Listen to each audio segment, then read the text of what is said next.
Welcome back friends to my channel that is unfolding path. अभी हम लोग parliament chapter कर रहे हैं तो जो कि third chapter of the part fifth of the Indian constitution है which talks about union executive, और उसमें आर्टिकल 79 से लेकर आर्टिकल 22 तक हम थर्ड चैप्टर पढ़ रहे हैं, दैट इज़ पार्लियामेंट। और आज हम लोग कंप्लीट करने की कोशिश करेंगे जितना हो सकता है। So yesterday we had completed till article 115, जिसमें हमने different kinds of grants पढ़े जो कि supplementary, additional और excess grants। आज हम पढ़ेंगे vote on account, vote of credit and exceptional grants। ठीक है, तो let us start with our class। Article 116 जो है वो उसमें जो है vote on credit. Vote on credit क्या होता है? ये एक टाइप का ब्लैंक चेक होता है। किसको दिया जाता है? गिवन टू द एग्जीक्यूटिव, ठीक है, बाय द लोकसभा। लोकसभा के थ्रू, लोकसभा के द्वारा एक ब्लैंक चेक एक एग्जीक्यूटिव को दिया जाता है। This is vote on credit.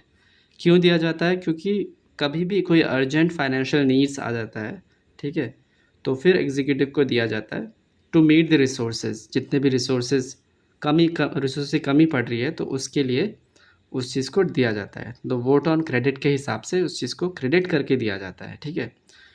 And exceptional grants क्या होता है? एक्सेप्शनल ग्रांट्स ग्रांट्स इतना समझ लेना कि स्पेशल प्रोविजंस, कुछ स्पेशल प्रोविजंस होते हैं, स्पेशल नीड्स होते हैं, उसको पूरा पूरा करने के लिए पार्लियामेंट इन एक्सेप्शनल ग्रांट्स को देते हैं, ठीक है।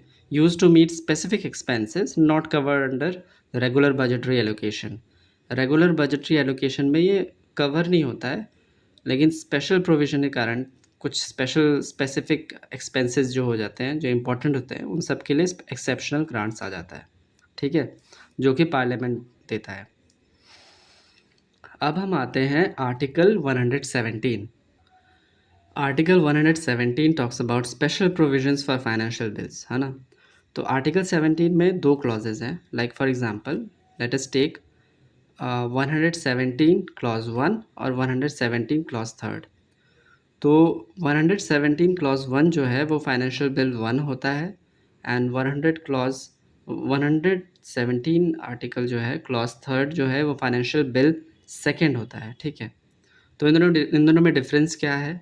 डिफरेंस ये है कि आर्टिकल 117 का क्लॉज 1 जो है वो कहता है कि इसमें इंक्लूड होता है मनी बिल, ठीक है, विच इज़ हमने पढ़ा था आर्टिकल 110 में, ठीक है। मनी बिल तो इंक्लूड होता ही होता है, प्लस जनरल लेजिस्लेशन के कुछ बिल्स भी इंक्लूड होते हैं, ठीक है।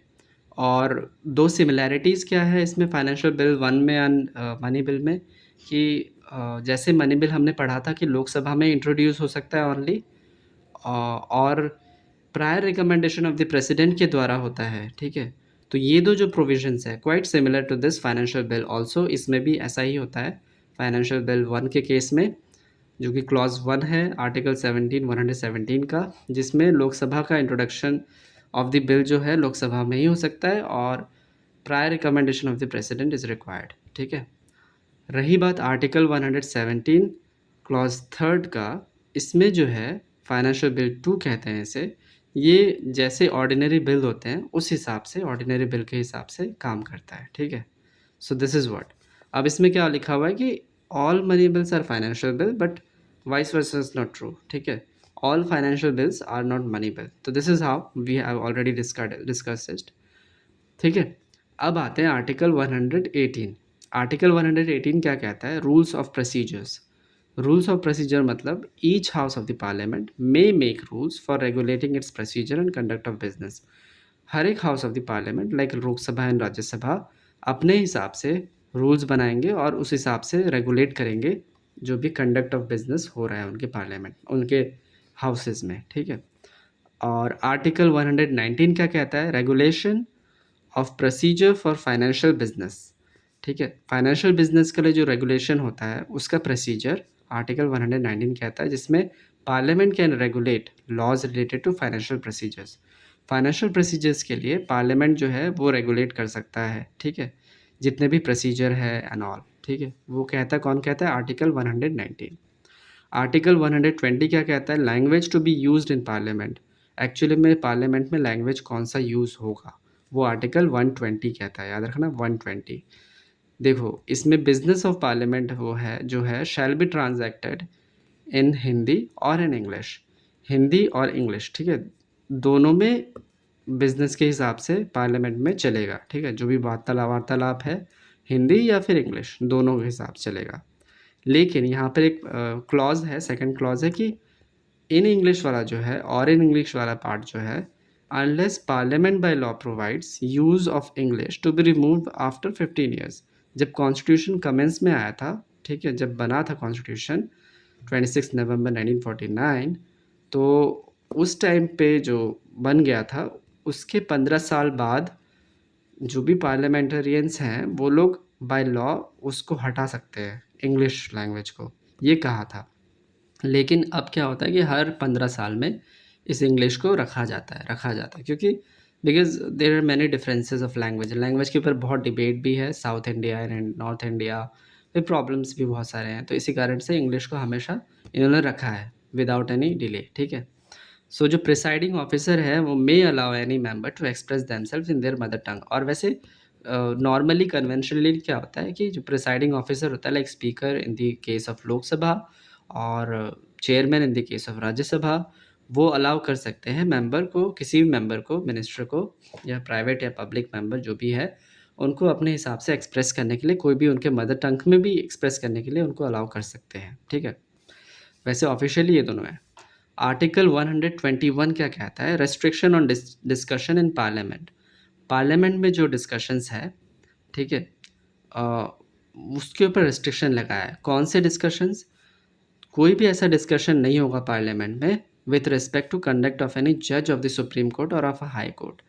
सुप्रीम कोर्ट में क्या चल रहा है, हाई कोर्ट में क्या चल रहा है, उनके जज क्या है क्या नहीं है, ये कुछ भी डिस्कशन कहाँ नहीं होगा? पार्लियामेंट में नहीं होगा, ठीक है। पार्लियामेंट के ऊपर पूरा रिस्ट्रिक्शन है, किसके द्वारा? सुप्रीम कोर्ट के द्वारा, आर्टिकल 121।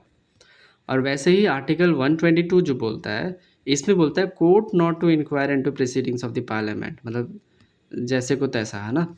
तो कोर्ट जो है वो इंक्वायर नहीं कर सकता proceedings of the parliament. Parliament में क्या हो रहा है, किस मिनिस्ट्री में क्या डिस्कशन हो रहा है, कौन वल्गर लैंग्वेज यूज़ कर रहा है, कौन क्या कर रहा है एंड ऑल, ये सारी प्रोसीडिंग्स जितनी पार्लियामेंट में हो रही है वो कोर्ट में डिस्कस नहीं होगी। कोर्ट में कोई भी इंक्वायरी नहीं होगी, कोई कोर्ट में डिस्कस नहीं होगा। No court shall inquire into parliamentary proceedings and conduct of MPs और officers not subject to court jurisdiction, ठीक है। हमने तो पढ़ा था अच्छे से, है ना। एमपी या ऑफिसर्स जितने भी हैं उनको 40 दिन पहले 40 दिन बाद, इसके दौरान में उनको ना, उनको सिविल लॉज में उनको सिविल क्राइम्स के हिसाब से उनको नहीं लिया जा सकता अंडर कस्टडी। अब आते हैं आर्टिकल 123। लेकिन हमने आर्टिकल 122 में क्या किया, हमने पूरा का पूरा पार्लियामेंट जो चैप्टर था, chapter 3 of the part 5 of the Indian constitution, हमने कंप्लीट कर लिया इसी के तहत, ठीक है। सो आज हमने ये चीज़ कंप्लीट कर लिया जो कि आर्टिकल 79 से आर्टिकल 122 तक था। और बहुत मज़ा आया, बहुत कुछ सीखने को मिला होगा आप लोगों को, मुझे भी बहुत कुछ मिला। सो आई होप इस सीरीज़ को मैं ऐसे कंप्लीट करने की कोशिश करूँगा। सो आप लोगों का सपोर्ट चाहिए, ठीक है। So please like share and subscribe, ऐसा एज यूजुअल हर कोई कहता है, तो let me also say, but it's up to you, it doesn't matter, ठीक है। It's up to you if you want to, otherwise I will continue it, ठीक है। तो कल हम लोग आर्टिकल 123 स्टार्ट करेंगे, ठीक है। Bye bye.